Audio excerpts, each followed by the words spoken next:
یہ کعب بن مالک جو تھے یہ بڑے نام والے انسان تھے، بڑے شاعر تھے، اس زمانے کے بڑے معروف آدمی تھے۔ یہ پھر آخر عمر میں اندھے ہو گئے تھے، نابینے ہو گئے تھے۔ یہ جب نابینے ہو گئے تھے تو ان کا بیٹا ان کی لاٹھی کو پکڑ کر ان کو گھماتا تھا۔ جب ایک رات ان کو گھما رہے تھا ان کا بیٹا، تو انہوں نے اپنا یہ قصہ خود بیان کیا ہے۔ بخاری میں ایک لمبی حدیث آئی ہے کہ انہوں نے قصہ اپنا خود بیان کیا۔ انہوں نے اپنے بیٹے سے کہا کہ بیٹے، میں سوائے اس لڑائی کی کسی دوسری لڑائی سے میں غیر حاضر نہیں ہوں، لیکن پھر کہتے ہیں کہ میں بدر میں بھی نہیں جا سکا تھا، لیکن بدر میں جو لوگ نہیں گئے تھے اللہ تعالیٰ نے ان کے اوپر کوئی گرفت نہیں فرمائی تھی۔ بیعت عقبہ بڑی عام تھی، میں بیعت عقبہ میں شامل تھا۔ وہ کہتے ہیں جب صحابہ کرام تیاری کر رہے تھے تو میں بھی تیاری کر رہا تھا، لیکن میں نے یہ سوچتا تھا کہ میں ان کے ساتھ شامل ہو جاؤں گا، کیونکہ میرے پاس سواری بڑی مضبوط ہے اور تیز ہے، اور یہ جب آگے چلے گئے تو میں ان کے پیچھے مل جاؤں۔ یہاں تک کہ ایسا وقت آ گیا کہ حضور کریم صلی اللہ علیہ وسلم اپنے دوستوں کو لے کر نکلے، اور میں پہلے دن یہی سوچتا رہا کہ میں دوسرے دن مل جاؤں گا، میری سواری بڑی تیز رفتار ہے، یہ 30,000 کا لشکر ہے، آہستہ آہستہ جائے گا، میں مل جاؤں گا۔ لیکن دوسرا تیسرا دن گزرا، بالآخر شیطان غالب آ گیا اور میری سستی بڑھ گئی اور میں وہاں نہیں جا سکا۔ اللہ کے رسول صلی اللہ علیہ وسلم واپس آئے، لیکن اس دوران میں اپنے آپ کو بہت کوستا تھا کہ یہ جو لوگ مدینہ میں بچ گئے یا منافق ہیں یا بیمار ہیں یا بوڑھے ہیں یا کوئی مخلص اہل ایمان رہا نہیں ہے، اور میں ان کے ساتھ رہ گیا۔ تو جیسا کہ میں نے پہلے عرض کیا، اللہ کے رسول واپس آئے، سب نے عذر بیان کیے، لیکن ہمارے معاملے کو اللہ پاک کے رسول نے مؤخر کر دیا۔ جب انہوں نے مؤخر کیا تو جب نشست سے اٹھے تو آپ نے فرمایا کہ کوئی انسان ان کے ساتھ بولے گا نہیں، کوئی ان کے ساتھ بولے گا نہیں، یہاں تک کہ کوئی سلام کا جواب بھی نہیں دیتا۔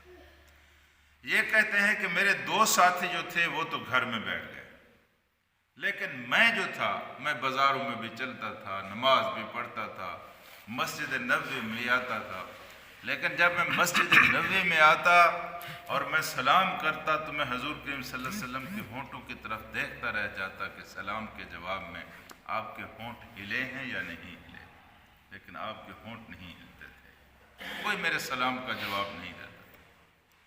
لیکن جب میں نماز پڑھتا تو میں اپنی کن آنکھوں سے رسول کریم صلی اللہ علیہ وسلم کو دیکھتا، جو ہی میں نے نیت باندھی اللہ کے رسول نے میری طرف دیکھنا شروع کر دیا، اور جب میں نے سلام پھر اللہ کے رسول نے نگاہیں ہٹا لی۔ اسی اثناء میں ایک دن میں اپنے چچا زاد بھائی ابو قتادہ کے باغ میں گیا، باغ کے ارد گرد حویلی تھی، حویلی کے اوپر ایک دیوار کے اوپر چڑھ کر میں نے اپنے چچا زاد بھائی سے کہا کہ ابو قتادہ تم میرے دوست بھی ہو، میرے چچا زاد بھائی بھی ہو، میں تم سے پوچھتا ہوں کہ کیا میں اللہ اور اس کے رسول سے محبت نہیں کرتا؟ ابو قتادہ نے کوئی جواب نہ دیا۔ کہتے ہیں میں نے دوبارہ پوچھا، انہوں نے کوئی جواب نہ دیا۔ تیسری دفعہ میں نے ان سے پوچھا، اور میں نے ان کو قسم دے کر پوچھا کہ میں تمہیں خدا کی قسم دے کر پوچھتا ہوں کہ کیا میں اللہ اور اس کے رسول سے محبت نہیں کرتا؟ تو صرف انہوں نے اتنا جواب دیا کہ اللہ اور اس کا رسول بہتر جانتا ہے، میں کچھ نہیں جانتا۔ کہتے ہیں وہاں سے میں نکلا اور روتا ہوا واپس آیا۔ جب میں بازار میں آیا تو وہاں میرے اوپر ایک اور غضب ہو گیا۔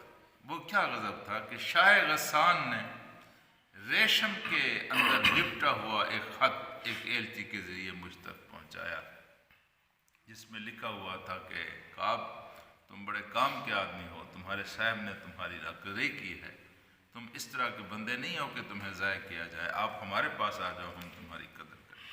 میں نے کہا ایک اور ظلم ہوگا کہ کافر بھی مجھ سے امیدیں لگانے لگے، اب کافر بھی مجھ پر طمع کرنے لگے۔